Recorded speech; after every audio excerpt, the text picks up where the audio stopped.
नमस्कार पटनायक किचन को आपण मानंकु बहुत बहुत स्वागत। आज आमे बनेबा शीत दिन स्पेशल कांजी। खास करी ए शीत दिन रे गरमा गरम भात सहित गरमा गरम कांजी खाइबाकू बहुत बढ़िया लगी थाए।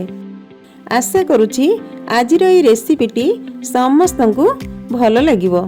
वीडियो भलो लागिले लाइक करिवे, शेयर करिवे आउ चैनल रे नुआ थिले सब्सक्राइब करनेबे। जेहेतु आमे आज बनेबा टमाटो कांजी सेइथि पई प्रथमे मु एठी नेछि आधा कप अरुआ चाउलर गुंड। 100 ग्राम अरुआ चाउल को पल्स मोड रे किछि सेकंड पई ग्राइंड करनेबे। एबे चाउल को भलो भाबरे धोई आधा घंटा पई भिजेई नबा, जहा द्वारा चाउलटा बहुत जल्दी सिझि जिवो। तापरे एठी देखंतु कांजी पई मु नेछि किछि परिबा रे नेछि गोटे मूला को राउंड शेप रे टिके मोटा करके काटिकी नेछि। ता सहित नेछि 100 रु 150 ग्राम अमृतभंडा, 100 रु 150 ग्राम रो कखारु कट्टा आउ नेछि 100 रु 150 ग्राम रो बंधा कोबी को एमिति छिड़े की नेछि।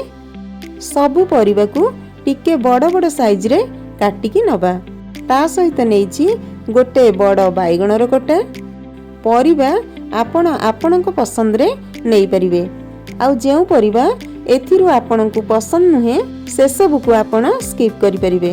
एबे चलंतु कांजी बनेबा स्टार्ट करिबा। कांजी को आज हमें डेक्ची रे बनेबा। मु एठी गोटे बड़ डेक्ची नेछि।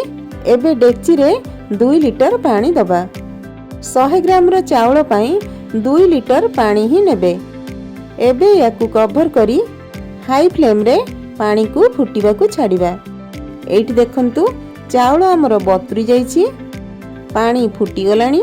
एबे एथिरे बतुरा चाउल को दे दबा आ ता सहित स्वाद हिसाब रे हळदी गुंड को देई भलो भाबरे गोळेई फ्लेम को हाई रे रखी डेक्ची को कवर कर दबा।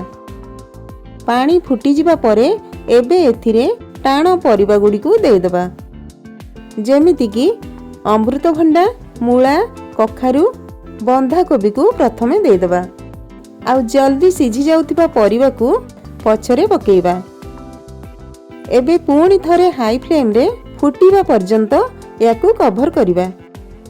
फुटी आसिले घोड़नी को आधा कवर कर दबा, नहेले कांजी उतुरी जिवो। एबे मीडियम फ्लेम रे 5 रु 7 मिनिट पई परिबा आउ चाउल को सिझिबा को छाड़िबा। 7 मिनिट पर देखंतु परिबा हमर अधा सिझी गलानी। एबे एथिरे कट्टा बाइगण को दे दबा आ ता सहित स्वाद हिसाब रे लूण देई हाई फ्लेम रे गोटे फुटा आसीबा पर्यंत याकू कवर करनबा।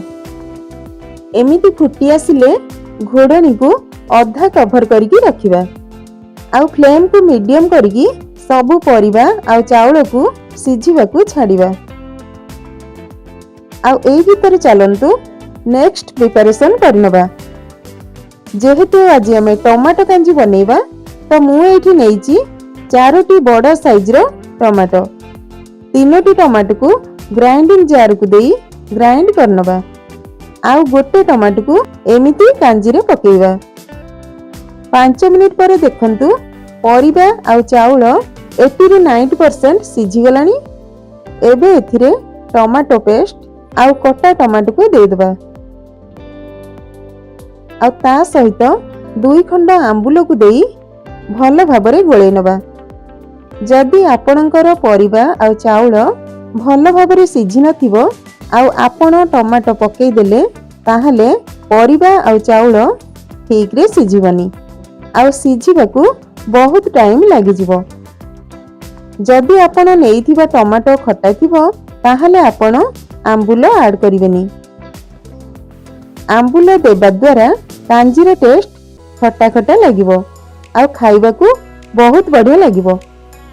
एबे ए सब को भलो भाबरे गोळे नबा आ मीडियम फ्लेम रे आउ 5 मिनिट पई सिझिबा को छाड़िबा, जहा द्वारा टमाटो मध्य सिझिबो। 5 मिनिट पर देखंतु कांजी हमर हेई गलानी। परिबा आउ चाउल भलो भाबरे सिझी जाईची। परिबा सब गोटा गोटा अछि किंतु ଭଲ ଭାବରେ ସିଝିଛି। ଏମିତି ହେଲେ ହିଁ କାଞ୍ଜି ଖାଇବାକୁ ଭଲ ଲାଗିବ। ଯଦି ଆପଣଙ୍କୁ କାଞ୍ଜି ବହଳିଆ ଲାଗିବ ତାହେଲେ ଆପଣ ଏଥିରେ ଗରମ ପାଣି ଆଡ୍ କରିପାରିବେ। କାଞ୍ଜିର ଟେଷ୍ଟ ଆହୁରି ବଢ଼ାଇବା ପାଇଁ ଏବେ ଚାଲନ୍ତୁ ତଡ଼କା ଲଗେଇବା। କଡ଼େଇ ଗରମ କରି ସେଥିରେ ଦେବା 1 ରୁ 2 ଚାମଚ ସୋରିଷ ତେଲ। ସୋରିଷ ତେଲ ଦେବା ଦ୍ୱାରା ବାସ୍ନା ଭଲ ଆସିବ। ତେଲ ଗରମ ହେବା ପରେ ସେଥିରେ ଦେବା 1 ବଡ଼ ଚାମଚ ଫୁଟଣ, 4-5ଟା ଶୁଖିଲା ଲଙ୍କା, 2-3 ଚାମଚ ରସୁଣ ଛେଚା, ଫ୍ଲେଭର ପାଇଁ ଦେବା 2 ରୁ 3 ପିଞ୍ଚ ହେଙ୍ଗୁ, ଆଉ ତା ସହିତ ଦେବା 4 ରୁ 5ଟା କଟା କଞ୍ଚା ଲଙ୍କା, କିଛି ଭୃଷଙ୍ଗ ପତ୍ର ଦେବା। ଫ୍ଲେମ୍କୁ ଲୋ ଟୁ ମିଡ଼ିୟମରେ ରଖି ଏସବୁକୁ କିଛି ସେକେଣ୍ଡ ପାଇଁ ଭାଜି ନେବା। ତଡ଼କାଟା ଭଲରେ ହେଲେ କାଞ୍ଜିଟା ଟେଷ୍ଟି ଲାଗିବ। ଫ୍ଲେମ୍କୁ ହାଇ କରିବେନି, ନହେଲେ ତଡ଼କାଟା ପୋଡ଼ିଯିବ। ଏବେ ଗ୍ୟାସ୍ ଅଫ୍ କରିଦେବା, ଆଉ ୟାକୁ ଗରମା ଗରମ କାଞ୍ଜିରେ ଦେଇଦେବା, ଆଉ ସାଙ୍ଗେ ସାଙ୍ଗେ ୟାକୁ କଭର କରିଦେବା। ଯାହାଦ୍ୱାରା କ'ଣ ହେବ ନା ତଡ଼କାର ଫ୍ଲେଭରଟା କାଞ୍ଜି ଭିତରେ ରହିବ। 2 ମିନିଟ୍ ପରେ ଘୋଡ଼ଣୀକୁ ବାହାର କରିବା। ଏବେ ଦେଖନ୍ତୁ ବହୁତ ଟେଷ୍ଟି ଟମାଟୋ କାଞ୍ଜି ଆମର ପୁରା ରେଡି ହେଇଯାଇଛି। ବହୁତ ବଢ଼ିଆ ବାସ୍ନା ଆସୁଛି। ଏହି ପ୍ରୋସେସରେ ଶୀତ ଦିନରେ କାଞ୍ଜି ଆପଣ ନିହାତି ବନାନ୍ତୁ, ଆଉ କେମିତି ଲାଗିଲା ମୋତେ ଜଣାନ୍ତୁ। ତାହେଲେ ଆଜି ପାଇଁ ରହୁଛି, ପୁଣି ଆସିବେ ଆଉ ଗୋଟେ ନୂଆ ରେସିପି ସହିତ।